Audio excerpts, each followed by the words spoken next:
Hello dear students, welcome to IFS. कैसे हैं आप सभी लोग। और जी एक बहुत ज़रूरी चीज़ के ऊपर बात करने के लिए एक छोटा सा सेशन आप सभी के लिए आ चुका है। क्या है सेशन? गेट टाइटल वैसे आप देख रहे हो। We are talking about 11 month strategy for GATE preparation, है ना। अगर आप गेट एग्जाम की तैयारी करना चाहते हो तो सही समय क्या है। अभी से अगर तैयारी करने के बारे में कोई व्यक्ति आपको बार बार अगर के बोल रहा है तो क्यों बोल रहा है। जैसे मैं आ गया तो भाई 11 महीने की स्ट्रेटेजी बताऊंगा जिससे आपको क्या हो जाएगा पता है। ऐसा कुछ हो जाएगा। ऐसा कुछ हो जाएगा मतलब रैंक 1 आ जाएगी। तो 11 मंथ स्ट्रेटेजी, अगर कोई ऐसा स्टूडेंट है जो अपने आप को गेट एग्जाम्स के अंदर एक बेहतरीन स्कोर, एक बेहतरीन रैंक के साथ देखता है, भाई मैं किसी ऐसे इंस्टीट्यूट में जाऊंगा, वहां पर अपनी पढ़ाई करूंगा, तो आपको ये सब चीजें कैसे मिल सकती हैं, ये सब कैसे आपके जीवन में हो सकता है, कैसे आप अपनी प्रिपरेशन को 11 महीने में उस लेवल तक ले जा सकते हो जिससे फाइनली आपकी फोटो भी यहाँ पर लगी हुई हो सकती है ना। मैं चाहूंगा कि इस पूरी जर्नी के लिए आपको स्टेप बाय स्टेप गाइड करें। मैं भी हूँ साथ में और मैम भी हैं। Pratiksha ma'am, welcome to the session. तो काफी इम्पोर्टेंट सेशन रहेगा सर, क्योंकि हमारे स्टूडेंट्स बार बार पूछते रहते हैं कि मैम स्ट्रैटेजी लेकर आ जाइए, किस तरह से हम प्रिपरेशन कर सकते हैं। और एक ये भी बात होती है सर कि जितने जल्दी स्टार्ट करोगे उतने बेहतरीन तरीके से आप अपने एग्जाम को समझ पाओगे और उसे टारगेट कर पाओगे। आपको रिवीजन का भी टाइम मिलेगा। जैसे सर हमें यहाँ पे दिख रही है all India rank 1 Aishwarya. She was the most consistent student. एक संडे टेस्ट मिस नहीं किया होगा, तो कंसिस्टेंसी से रिजल्ट आता है। तो वैसे होता ही है कि मैम हम लोग स्ट्रेटजीज लेकर के तो आते ही रहते हैं, है ना। स्ट्रेटजी लेकर के हमेशा पहुंच जाते हैं, लेकिन ये 11 महीने की स्ट्रेटजी लेकर के पहुंचने का पर्पस क्या है। तो अगर ऐसा कुछ आपको देखना है तो फिर 11 महीने की स्ट्रेटजी ही आपके काम की है। तो कैसे होनी चाहिए, क्या होनी चाहिए, क्या करना होता है, सारी चीजें स्टेप बाय स्टेप मैम से समझने की कोशिश करते हैं। बिल्कुल, बिल्कुल, और नाउ द प्लेट मैम, और बिल्कुल बिल्कुल सर गाइड करें, मैं यही बगल में खड़ा हूँ। बिल्कुल सर। तो सर आप बताइएगा, मैंने जो पॉइंटर्स रखे हैं हमारे स्टूडेंट्स के लिए, वो पॉइंटर्स में क्या और ऐड ऑन हो सकता है। जैसे सबसे पहले तो डिसीजन मैट्रिक्स की हम बात कर लेते हैं। समझना था डिसीजन मेकिंग मैट्रिक्स क्या चीज है। मतलब मैं एक फ्रेशर स्टूडेंट नहीं जानता चीज, मैं कैसे प्लान करूं। तो ये मैट्रिक्स कुछ नहीं है स्टूडेंट्स। ये देखो, पहली बात तो हम सिर्फ पढ़ रहे हैं, पहले देख तो लो। हाँ पहले देख तो लो, है ना। तो हम क्या कर रहे हैं, हम सिर्फ पढ़ते रह रहे हैं, ये बात नहीं होनी चाहिए। हम किस डायरेक्शन में पढ़ रहे हैं, ठीक है, क्या जरूरी है हमारे लिए राइट नाउ मोस्ट इंपॉर्टेंटली, और क्या जरूरी नहीं है। What is the need of the hour and what is not. You have to identify and what is not important and what is important. मतलब कि पहली बात तो अभी से स्टार्ट करना है। Do it now. काल करे सो आज कर, आज करे सो अब, है ना। वही वाली कि भाई अगर आपको मान लो रैंक 1 लानी है, हाँ जी, तो डिसीजन ले लो कि लानी है। और अगर लानी है तो उसके बाद अगला स्टेप क्या होना चाहिए। डिसीजन मेकिंग मैट्रिक्स आपको यही बताएगा कि भाई आपके जीवन में जरूरी क्या है, फिलहाल जरूरी क्या है। फिलहाल मतलब रैंक 1 लाना जरूरी है या रैंक 1 के साथ घूमना जरूरी है, क्या क्या लगता है। तो आप पहले क्या करें, तय करें। देखो, तो अभी तय कर लो, डिसीजन बना लो, डिसाइड कर लो, एंड टू एलिमिनेट व्हाट। तो देखो 24 घंटे सभी के पास होते हैं। उस 24 घंटे को आप कहाँ यूटिलाइज कर रहे हो। आप उस 24 आवर्स को 3 हाफ्स में बांट लीजिए। उस 24 आवर्स को आप 3 हाफ्स में बांट लीजिए। 8 hours of complete restful sleep. उसके बाद ये 16 घंटे आप प्रोडक्टिवली क्या कर रहे हो। Delete those things which you are not doing productively. 2 घंटे दिन में फोन चला रहे हैं, रील चला रहे हैं, कुछ भी प्रोडक्शन नहीं है उसमें, तो वो कामों को डिलीट करना है। डेलीगेट का मतलब सिंपल सा, हम अपने कॉन्सेप्ट के लिए surround yourself with those people which have same goals, same motives, they are also towards your growth। ये नहीं है कि चलो आज हमारी एक्स मूवी रिलीज हुई है, वाई मूवी रिलीज हुई है, तो फर्स्ट डे फर्स्ट शो जाकर देखना है। नहीं, क्या तुमने ये टॉपिक पढ़ा। You need to delegate among your friends also, among your company also, that is really very important. So ये डिसीजन मैट्रिक्स को फॉलो करिए और एक डिसीजन बना लीजिए। जब एग्जाम का फॉर्म आएगा तब मैं कर लूंगा वाली बात नहीं आनी चाहिए, राइट सर। मेरे भी काम के लिए, क्योंकि तय करो ना जीवन में जरूरी क्या है, और जो जरूरी है उसको लो, जी जान से कर लो, ताकि फिर अगले वाले टारगेट।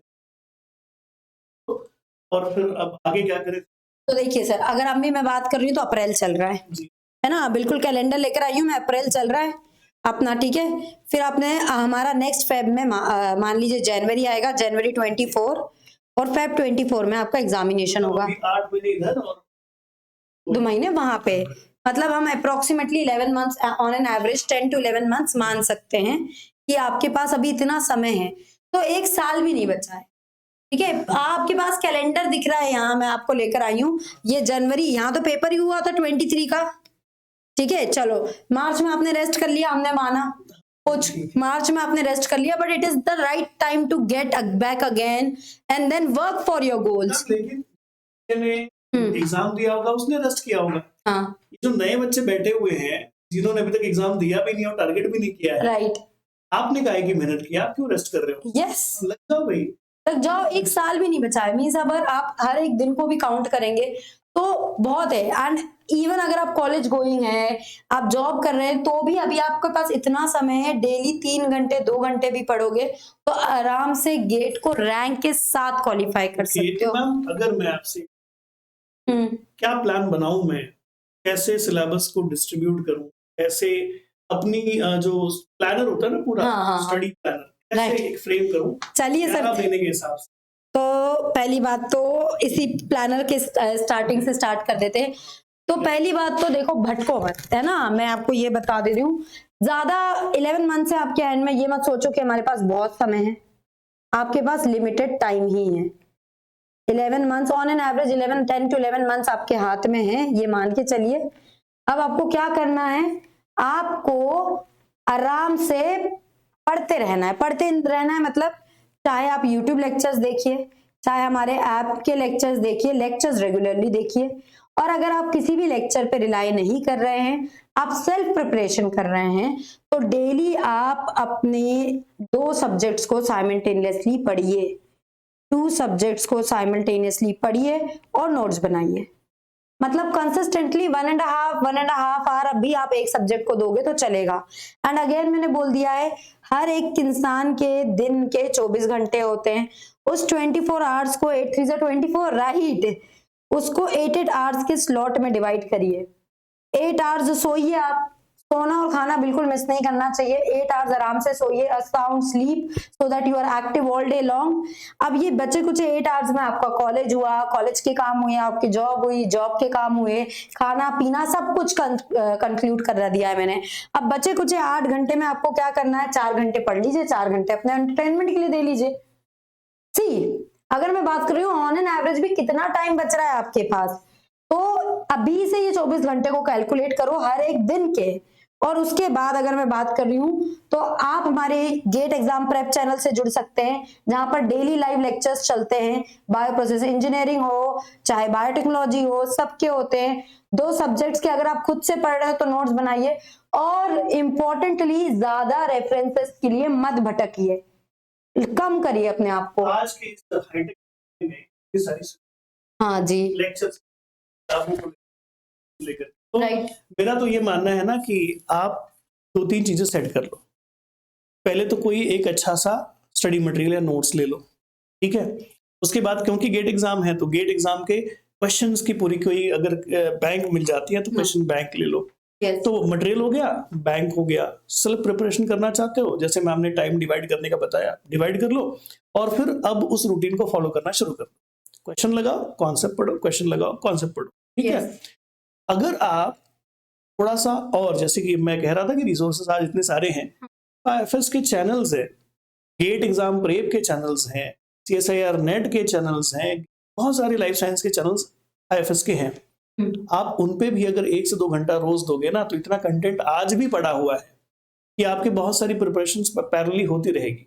तो आप सेल्फ प्रिपरेशन जो कर रहे हो, that is a one thing, but add on और बेनिफिट क्या हो सकता है, आज इतना सारा ज्ञान जो फ्री में यूट्यूब पर बह रहा है ना, ये आप थोड़ा बहुत हाथ धो सकते हो। हाँ, और बहुत चीजें पढ़ाई है, ऑलरेडी है भी, बहुत कुछ है। तो गेट बीटी 7 सेक्शन में, 7 सेक्शन में डिवाइड है। 1 महीने में 1 सेक्शन करोगे तो भी 7 महीने ही होते है ना। 1 महीने में 1 सेक्शन करोगे। और अगर मैं बात कर रही हूँ गेट एक्सेल का, तो कॉम्बिनेशन चूज कर लो, बायोकेमिस्ट्री के साथ जूलॉजी बॉटनी पढ़ लो।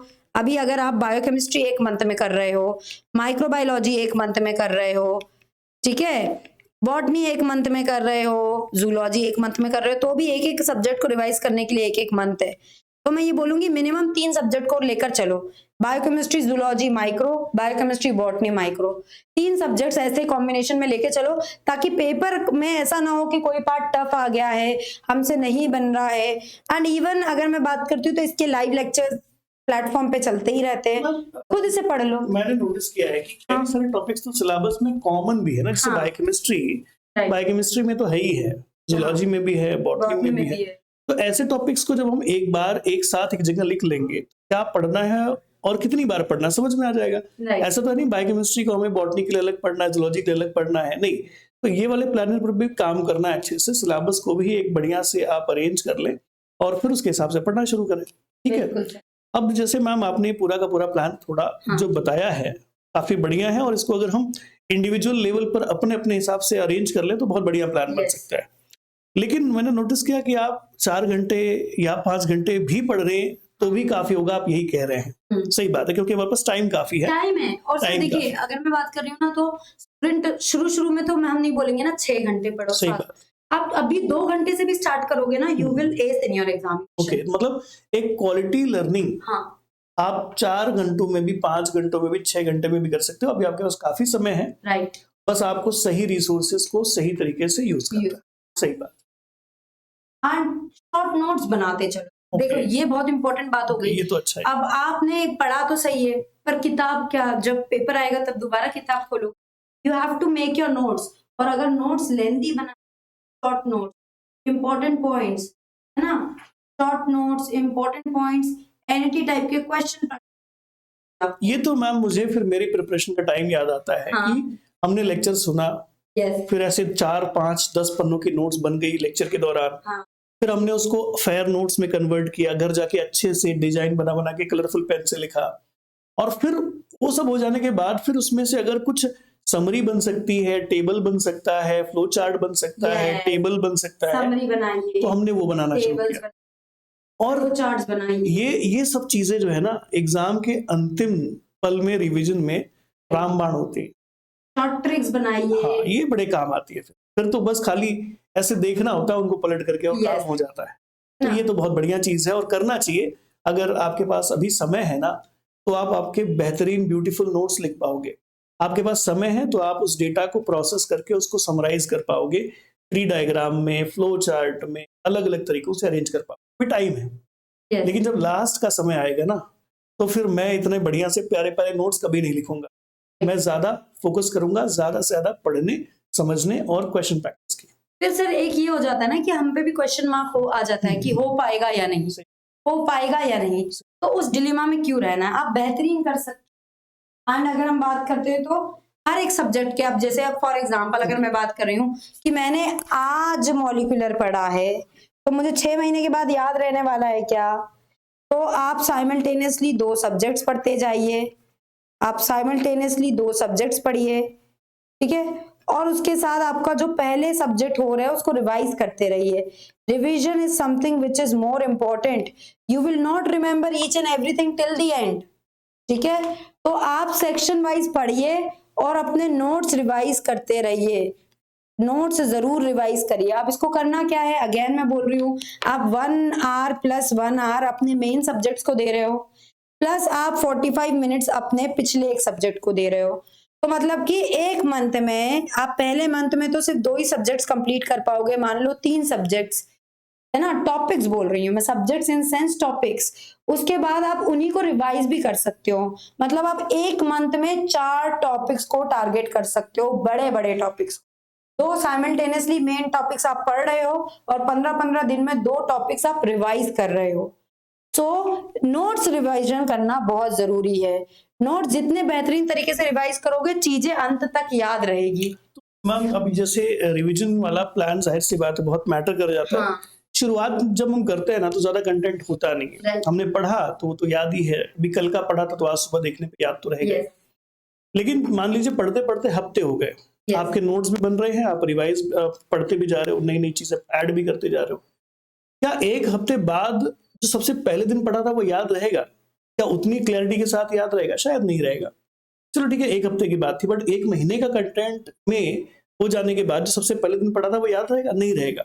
तो एक पैटर्न एक समय के बाद आपको और ऐड ऑन करना होता है आपकी डेली प्रिपरेशन वाले पैटर्न के अंदर, वो है रिवीजन, है ना? कि आपने पूरा टाइम कुछ इस प्रकार से स्प्लिट किया है, डिवाइड किया है, जिसमें आप पढ़ तो रहे हो, नए टॉपिक पढ़ रहे हो, उसके नोट्स भी लिख रहे हो, शॉर्ट नोट्स भी बना रहे हो, लेकिन अब जो पहले पढ़ रखा था उसको रिवाइज करने का भी एक सेगमेंट आ जाता है। और ये जो लंबा सा टाइम आपके पास है 11 महीने का, आप इसमें अभी ये सब कर पाओगे, है ना? लेकिन जैसे जैसे समय कम होगा, जैसे जैसे जो है एग्जाम की घड़ी नजदीक आएगी, फिर आपसे कुछ नहीं होगा।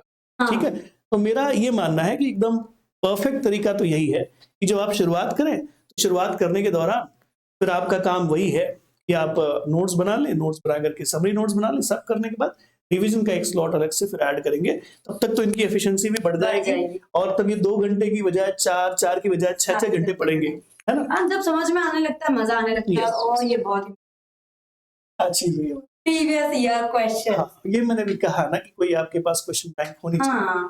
पीवाईक्यूज आपको सॉल्व करना, और आईएफएस के भी गेट बार टेक्नोलॉजी हो या फिर इसका पूरा question bank with explanation available है, सब कुछ। अब पीवाईक्यूज आपको प्रायोरिटी पे लास्ट 5 इयर्स बढ़िया, है ना? उल्टा चलना है हमें।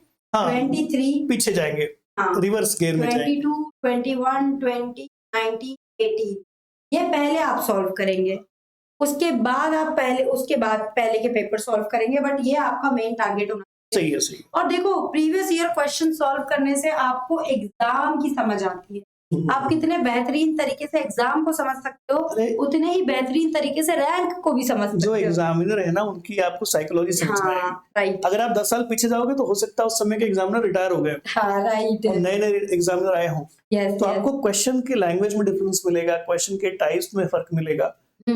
और अगर ये हो रहा है, that means now you have to prepare according to the new things, not according to the old things, है ना? ऐसे बिल्कुल। तो प्रीवियस ईयर क्वेश्चन जरूर सॉल्व करना, और अब ये बहुत इंपॉर्टेंट, ये तो मैम रैंक डिसाइडर है, ये तो रैंक डिसाइडर है ना? ये तो अगर आप इसमें एफर्ट्स नहीं लोगे तो आप कभी रैंक के बारे में सोच ही नहीं। रैंक चाहिए, so you have to focus on each and every point. Aptitude भी जरूरी है, अगर आप लाइफ साइंस में जा रहे हो तो केमिस्ट्री का जो टॉपिक है वो भी जरूरी है, और फिर आपका मेन सब्जेक्ट तो आपका स्ट्रॉन्ग जोन होना ही चाहिए, है ना? तो yes, if you are believing yourself, if you're dreaming for a rank, so yes, it is very important, prepare for all the important segments of this exam. Engineering, mathematics, general aptitude और gate Excel में पढ़ना ही है आपको। ठीक, 11th month strategy का मतलब ये थोड़ी ना कि इंपॉर्टेंट टॉपिक ही पढ़ लोगे 11 महीने में, आप पढ़ रहे हो रैंक के लिए, और रैंकर्स ऐसे नहीं होते सिर्फ इंपॉर्टेंट टॉपिक्स पढ़, तो जो कोई नहीं छूता वो आपको जरूर छूना होगा, तो जहां कोई नहीं भटकता वहां आपको जरूर जाना होगा। That will be the deciding factors कि आप अंडर 50 रहोगे, अंडर 100 रहोगे, अंडर 2000 रहोगे। ठीक है, अभी टाइम रहेगा आपके पास, 11 महीना है, तो आप सारे ट्रायल एरर करोगे, सारे तरह से हाथ पैर मारोगे, सब कुछ करोगे, राइट, और ये सब करने के बाद भी रिजल्ट आता है, सब करना ही पड़ेगा। This is the part of the entire preparation. Yes, आगे बढ़ जाते हैं सर, आगे हम देखते हैं फिर कि कंप्लीट सिलेबस अक्टूबर तक कर लो, ठीक है ना?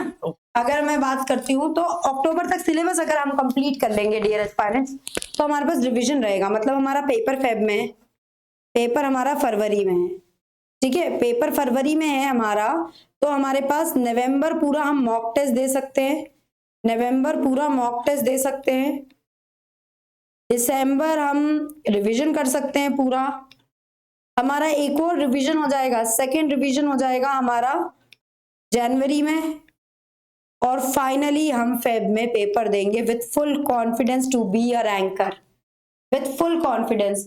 तो अभी भी अगर आप स्टार्ट कर रहे हो ना, और देखो बीच में हो सकता है कि हमारे कॉलेज के एग्जाम्स आ गए, हम नहीं पढ़ पाए, तो हम एक मंथ बफर टाइम भी ले सकते हैं, एक मंथ हम बफर टाइम भी ले सकते हैं। चलो अक्टूबर में नहीं तो मैं बात कर रही हूँ नवंबर मिड तक आप सिलेबस कंप्लीट कर लीजिए, टिल अक्टूबर नवंबर मिड तक आपका सिलेबस कंप्लीट होना ही चाहिए, सो that you get enough time for revision.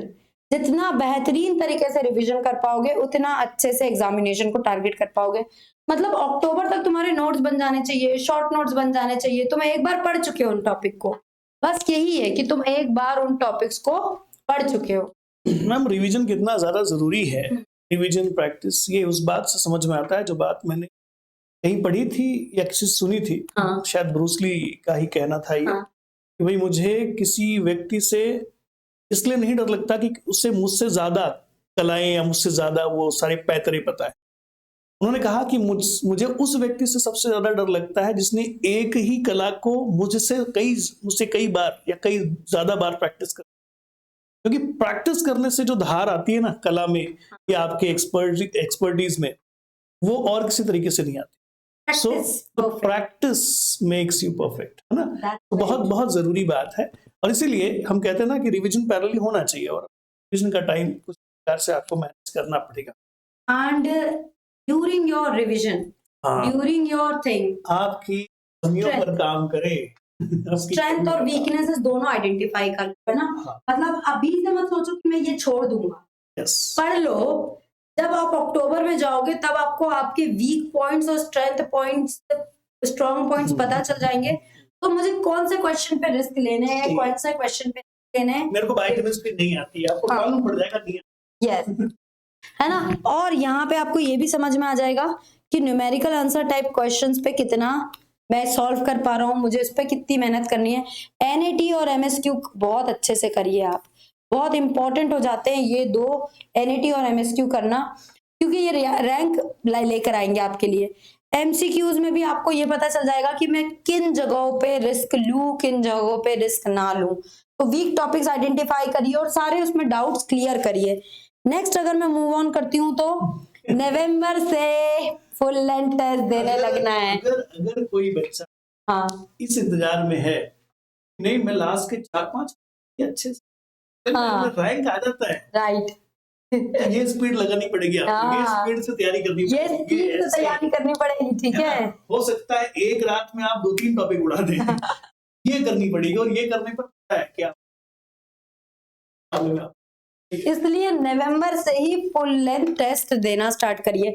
मतलब अगर आप एक वीक में अगर आप 2 टेस्ट भी दे रहे हैं तो पूरे नवंबर में आपने फुल 8 मॉक टेस्ट दे दिए, जिससे आपको पता चल जाएगा आप कहाँ स्टैंड कर रहे हैं, आपको और क्या क्या रिवाइज करने की जरूरत है। ठीक है, आपको और क्या क्या रिवाइज करने की जरूरत है। इसी के साथ अगर मैं बात कर रही हूँ तो एक चीज और मैं बोल देती हूँ, मैं नेक्स्ट स्लाइड पे आ गई हूँ। उसके पहले आप जैसे ही आपका जनवरी स्टार्ट होता है, रिवीजन का क्या स्टेटस है वो चेक करिए, मॉक टेस्ट कितने दे दिए हैं वो चेक करिए। उसके बाद रिवीजन का स्टेटस देख लिया आपने, मॉक टेस्ट का कुछ बैकलॉग्स क्रिएटेड है क्या, कुछ बैकलॉग्स क्रिएटेड है तो वो देख लेते हैं। और नेक्स्ट अगर मैं बात करती हूँ उसके बाद, तो रिवीजन हुआ, मॉक टेस्ट हुए, बैकलॉग्स हुए, वो चेक कर सकते हैं। And the most important thing is you have time to work on yourself, you have time to work on yourself. So again मैं बोलूंगी कि ये तो हमने स्ट्रैटेजी बताई है कि भाई कर लो, इतना इतना कर लोगे रैंक आ जाएगी। और ये सब हमारे स्टूडेंट्स ने हमें बताया है जो कि रैंकर्स रहे हैं, 22 में अगर मैं सर बात करती हूँ तो 93% स्टूडेंट्स अपने साथ क्वालिफाई हुए थे, और 23 में ऑलमोस्ट 94% बच्चे हमारे साथ क्वालिफाई हुए हैं। आपके साथ हाँ हाँ, कुल मिलाकर के ना सब का एट द एंड यही कंक्लूजन होता है कि हमने इस तरह से, यस, और अभी सारे एक्सपीरियंस तो वीडियोस के थ्रू वहां भी आपके साथ, है यस। ना, कुल मिलाकर के किसी फायदा हो, ये हमारी कोशिश है, और आशा करते हैं कि ये पूरा डिस्कशन भी आपको बहुत सारा काम आने वाला है। And stay connected. See social media या मैं सोशल इन्फ्लुएंस की बात करूं तो बहुत बड़ा इन्फ्लुएंस है।